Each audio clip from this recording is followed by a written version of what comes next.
So yun na mga kamamay. Ayan, magandang gabi. Ay hubad na hubad at mamay at napakainit kanina. Ay tingnan mo naman ngayon. Talagang binigla. Ayan. Bahang-baha ngayon. Ayan o. Nakabilis bumaha. Ayan, hindi siya makatawid. Yan, nag-traffic na. Nagsalubungan na sila dyan. Hindi namin nilagyan din na rin, medyo naanggi. May mga kalang naman yung aming paninda para kahit umano yung tubig hindi masyado mababasa. Kaya si madam na lang sa loob, tsaka si Bruno. Bruno, ikaw magtitinda ha? Ah, daw. Ikaw magtitinda? Shh, Bruno. Bruno. Bruno. Shh. Shh. Ikaw magtitinda? Ha? Ikaw magtitinda? Ayan o. Biglang-bigla ang ulan ha, magkakasakit ang mga tao dyan sa ginawang yun eh. Ayan o, nag-iintayan sila. Kasi dito baka mamaya hindi siya makatawid. Ayun, kumikidlat pa. Sauce. Mababa naman, kaso yun, napakadumi ng tubig.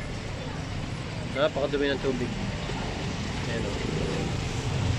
Ngayon lang ulit umulan ng ganito mga kamamay. Medyo matagal na yung init na nararamdaman natin. Ayan, lusot na lusot yan. Diyos. Tuloy pa ang kidlat eh. Oh. Bahan.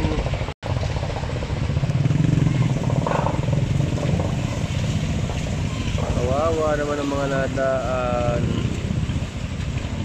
Bumaha na naman sa burol. Natulungan na rin ang cellphone ko. Sos, hindi sila makatawid. Namamingay hubad pa at kabinas banas ay bigla na lamang umulan ng garni kalakas.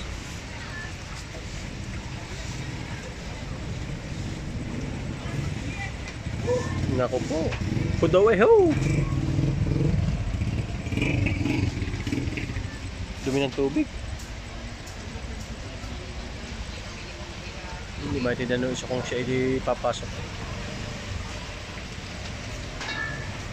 Ayun.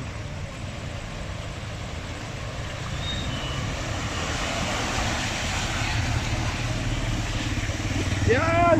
Ito yung tubig.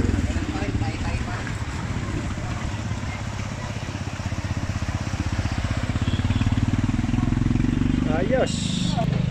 Malamig-lamig matulog mamaya. Ang nangyari doon sa